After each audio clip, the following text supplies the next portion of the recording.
Derbyites. We are back for our final installment of this year's video series on season 4 of Outlander for the season finale, Man of Worth.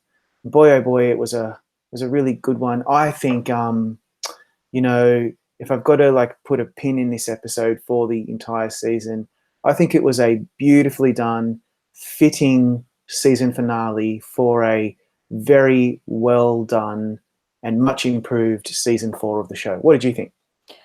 I laughed, I cried, slightly disappointed, but I loved it. And I'm so sad that this is the season finale.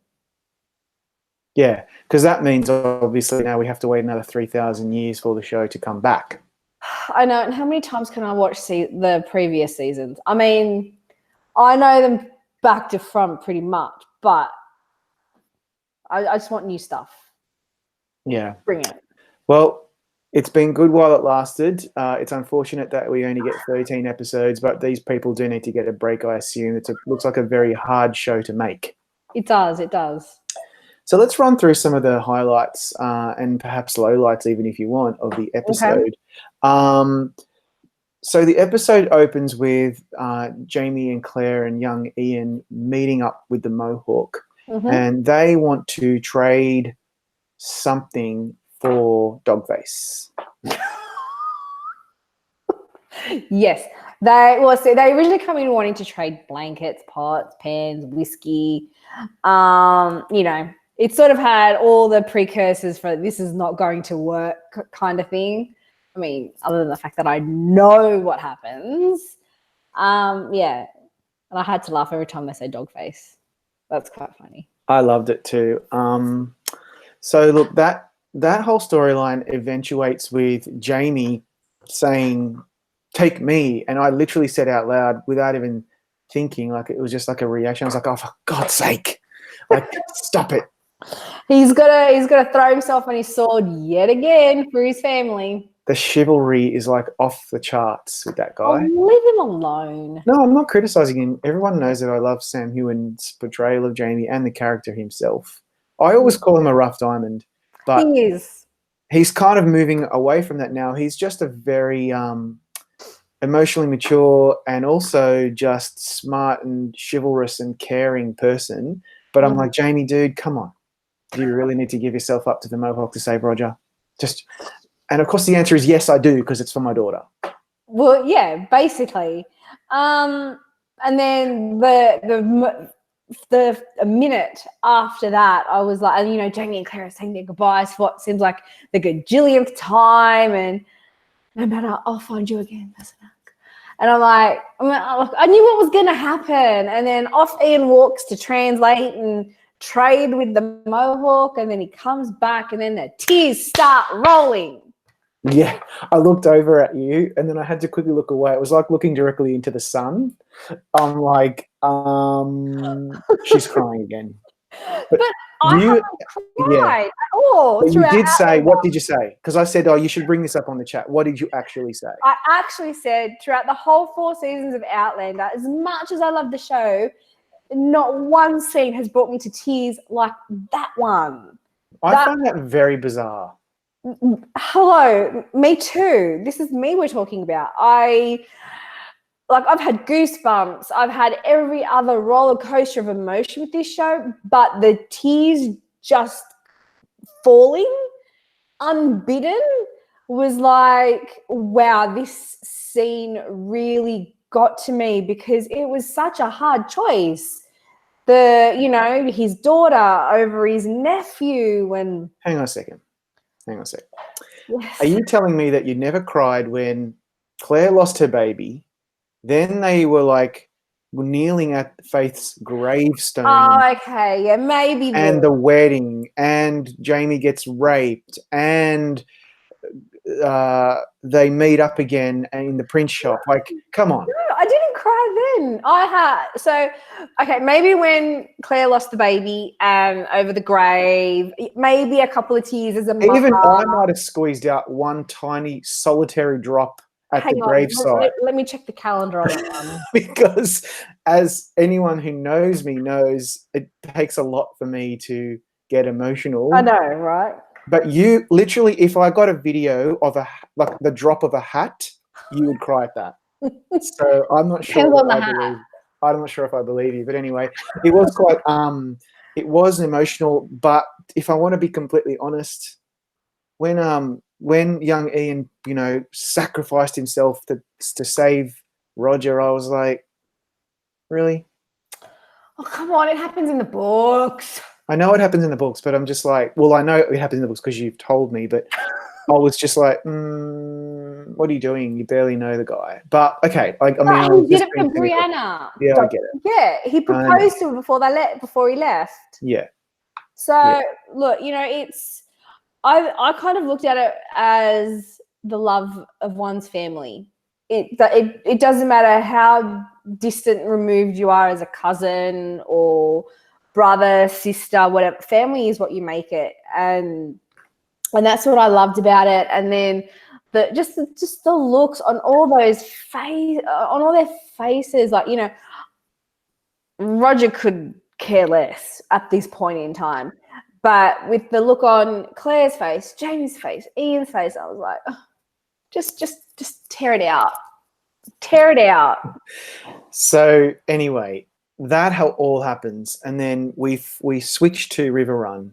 Before we get into the more juicier elements, at the beginning, Murta and Jocasta are arguing. There's something going on with Murta, but I wasn't quite following. I could have just been like, I think I got a phone call, or I had to go to the bar. You were on your phone again. Yeah. I was just like, what was going on in the beginning there? So Murta has been on the run because he escaped from the jail, remember? When it blew up. So he's been on the run. That's what I'm sort of deducing from this. And so he finally comes in, he's like, oh, I haven't had a good meal. And they're just sitting, chatting, about the good old times. Now, see, don't forget, this was all new to me. So I was enjoying every second of these scenes because, again, these weren't in the book. So yeah, it was quite funny actually. So they're sitting in the fire and they're talking about whiskey and Scotland and this is lovely, rah rah rah. And don't forget they grew up together at some point. They were in each other's spears. And then she promptly throws the whiskey on him. And then hang on. So they're arguing, it's starting to get heated. And I looked at you and I'm like, these two should really get it on. And then she threw the whiskey in his face, and in my brain, I was like, all right, well, okay. There goes that. I was wrong about that. And then literally I blinked, opened my eyes, and they were in the bedroom. and you were like, what just happened? Did I miss anything? I'm like, no. They cut scene, and this is the new scene. And then it starts off at Jocasta, pan out, and there's Murta. Everybody loves Murta. Well, Jocasta obviously does. And there's Murta. There's Duncan Lacroix shirtless in his afterglow, looking at Jocasta like a drumstick. And I'm thinking to myself, why don't we get to see like old people sex? Like, what's going on there? Like, what they need to, mix it up a bit. I can't string a sentence together. I know. You're still a bit clamped. We have just watched the episode, so it's still just finished. So it's all very fresh. Processing. Okay, so putting all of that aside, then we go back to the Mohawk, and this is when it grabbed me, when we hear the story of the flashbacks to Ottertooth. Oh yes, I like how they did that. Very well done. And I'm sorry to belabor this point. I do it all the time, but geez, those costumes, they're another level. But let's not go there again. Again, that was all very interesting. The Ottertooth stuff. What's the context there? What are they trying to achieve by throwing those scenes in? Okay, I thought it might get addressed further on. I'm not really sure. But basically what it is, so they sort of sit down around the fire and she talks about this man who arrived before she was born. Didn't say where he was from, but talked when. So, and don't forget, we saw in the little bit at the end of the credits, you see these two little kids running around playing cowboys and Indians, and it's Halloween because you can see the little Halloween bags next to the mother on the bench. And then you see the cowboy run. He points the toy gun at the Indian, and then the Indian falls down dead in front of who we believe was for want of a better phrase, the present day Ottertooth. And we know it is because he's got that stone around his neck. And I was so enthusiastic about seeing that bit. I'm like, oh, yes, we're going to talk about this. So the backstory to all that is the fact that Ottertooth, and I forget his modern day character's name. So he and his friends were all talking about how they needed to change history and for the betterment of the Native Americans. And so they somehow found a way to go into the past, sort of like what Claire does, except I forget how they went through. They either went through a stone circle, or they found something like the cave in the water that we saw with Gayless Duncan a few seasons back. But he and his friends, they all get together with their gemstones, and then they go into the past. But he sort of overshot the mark and arrived in America long before he intended to be. So that's why the storytelling around the fire with Jamie and Claire, she was like, oh, he would tell us these stories of things that were going to come. And because when you start talking about that sort of stuff to people in the past, they think you're crazy. So all these Mohawk thought Ottertooth was crazy, and hence why he got banished. So that's what it is. So Ottertooth and his mates, they all ended up all over time. So same sort of areas, but they did not end up in the time that they wanted. And it sort of goes to the theory that you need to have a pull to that time. So there's got to be something there that you can focus on. That's why Claire was able to go back and see Jamie as she could. The same with Brianna. She focused on her mother. Roger focused on Brianna. And you need to know this for things that might come up in season 5, maybe. We don't know. Yeah, we don't. Well, I have no idea what's going to happen next season. No idea. So, okay, and you've read the books, but it's not like as if you've got them all like in your memory, like page by page. So I wish. Yeah, I did, but I don't. So that's why I remember the snippets, like the bits that I enjoyed and the bits that I loved. So that's why I'm like, oh yeah, that's right. Or I'll forget and I'll mix something up while we're watching the show. And I'm like, oh no, that's actually in the book. So then they eventually go back to Riverrun. And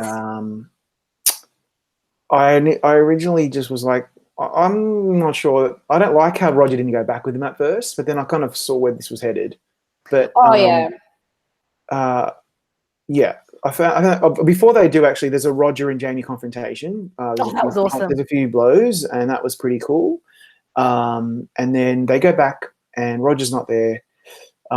We see obviously a bit of Brianna, and she's wondering what the hell's going on, and it's all quite lovely, and at least they're all back home, and that's fantastic. But then, obviously, the big moment comes, and Roger, he comes in riding alone on his horse, very metaphoric.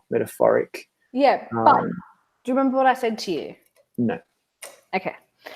That was great. You know, you've got Brianna running out of the house, meeting Roger, and they hug, and he says, and again, tore my heart out, take me to my son. Oh, yeah, that's cool. That was cool. Yeah, that was cool. But do you remember what I said to you? I was like, that's it. We don't actually get to see him see the baby or even name the baby. They do it a lot where they cut you off early, so you're left wanting more, but we're going to be left wanting more for a while. I know, and like I can guarantee you, next season the baby's going to be a toddler, and he'll already have his name, even though I know what it is. But it's not the point. I wanted the payoff then. You didn't get all that payoff. Instead, the season ends with the Redcoats coming in. Jamie gets the letter, and it's about now he has to go and deal with Murtagh, and then cut to credits. I and you know. let out this humongous like, and I was just like staring at the screen, and then Yeah, because that wasn't in the book. Because again, Murtagh was already dead. So this is all very good. Though I'm pretty sure Jamie does get a letter telling him he's got to go take care of the regulators. But it just so happens he has to get the leader of the regulators. Yeah. I kept thinking, oh, sorry, go ahead. I was just going to say, I want to mention the little bit with Ian and the Mohawk after Jamie and Claire leave. Oh, yeah. That was pretty good. Yeah. So what were your thoughts about that? I thought it was really, really sweet because, we saw, Roger run the gauntlet and he didn't get through it, and then here's Ian and he gets through it really, really well. And Jamie also said to him before he left, you're always a man of worth. That's why Ian traded himself for his uncle Jamie, because he wanted to prove that he could be a man of worth. And in running that gauntlet, he proved it to himself. And I thought that was really sweet. And that's why I got really, sort of sad again in that bit. There were lots of tender moments in that little thing. I thought that was beautiful. So would you say that the season finale delivered? Overall, yes. Yeah, I had more. I wasn't, despite the one disappointment about not getting the payoff with Brianna and Roger, I thought it was a really good sort of cutoff point for the story, especially where I have the vague recollection of where it's going to go. So I was quite happy with it. Sad I now have to wait what feels like a eternity. I know. So I'd be curious, everyone watching, please comment and let us know what you thought of the episode and whether you thought it was a fitting season finale for the season. But I want to focus it briefly on the season as a whole. Just looking at the ratings at IMDb, obviously this episode has not aired yet while we are talking, but the most popular episode of the season was The Birds and the Bees, which was episode 9. That is the episode where Brianna struggles to compartmentalize the trauma she suffered in the wake of the tragedy that befell her at Wilmington. She refocuses on finding her parents. That was a highlight. That got a rating of 9.6. And the second most popular episode was Savages, and I recall that one because I remember I really loved that. That's the one where Jamie and young Ian travel to a nearby town to recruit settlers for Fraser's Ridge, and Claire's medical expertise proves invaluable, but she begins to fear for her life when tragedy strikes her patient's household. So where I'm leading to is this. Where do you think season 4 fits in with the other 3 seasons? For me, I thought season 2 was still the best, and this, for me personally, even though most people probably wouldn't agree, and a lot of people would say season 1 is their favorite for sentimental reasons, I found that this season was more accessible and more enjoyable than season 1 or 3. So I'd put this season as my second choice. What would you say? Ooh, that's a tough question. I really liked season 1. That would have to be up there with my faves. Season 3 would have to be my least favorite, I think. Hang on, no. Was it season 3? I'm getting confused with season 3 so much. Yeah, season 3 is the one, obviously, where they travel to the New World, and there's about 17 episodes, I'm being sarcastic, that were on the ship. Oh, God. You love to over-exaggerate. Yeah, it wasn't my favorite season, because season 2 was the Paris season, and that to me was just out of this world. Yeah, so season 3 would have to be my least favorite. I would put season 4 in it like second place, but 1 and 2 are very close. It would be hard for me to pick my favorite out of those 2 seasons. But if I had to pick, it would probably be season 1, then season 2, season 4, season 3. So yeah, I'm also curious as to what everyone else thinks. So please feel free to comment and tweet and let us know what you thought. So look, to wrap it up, it's been a really enjoyable 13 weeks where we've talked about one of the most popular shows out there. It may not win all the awards, and it certainly doesn't win all the critics' prizes, but who the hell cares? It has the biggest and best fan base, and it's a huge, huge success, and for very good reason, because it's beautifully made, beautifully acted, beautifully written. And and I just really enjoy talking about it, and hopefully everybody's really enjoyed having you on for a different perspective. Thank you. Yeah, I hope everyone's enjoyed it as much as I have. I've loved being able to come on here and say, well, yeah, that's a good perspective, but think of it this way, and this is the perspective of the book. So I've liked being able to do that, to sort of show to people like you who have only watched the show how good the books can be. And I'm desperately waiting for book number 9, which should be out, I think later this year. I could be wrong. Yeah, and of course we are eagerly awaiting season 5. I assume or expect that will probably premiere towards the end of this year again. It seems like we get a lot of November premieres. If not, it'll be the new year. I don't think they've started filming it yet. And obviously we'll find out more as the year progresses, and hopefully I'll get more opportunities to interview the stars of the show, particularly Caitriona. I haven't seen Sam for a few years, so hopefully he might be able to join us at Gold Derby. And other than that, congratulations to the cast and crew. Another wonderful season. Thanks everyone for joining us. We may be back in a few weeks if we decide to come back just to have a general Outlander chat. We might put a few polls out there and see what the results are. We might put some questions out to Twitter and see what you all think, or some of your answers. And we might just have a general Outlander chat in a few weeks or months if we can get that done. Otherwise, we'll see you when we see you. And thanks so much, all of you, for joining us. Stick with Gold Derby. You know this is where it's at. You know how much we love the show. And make sure you please do comment and tweet because we do always welcome your feedback.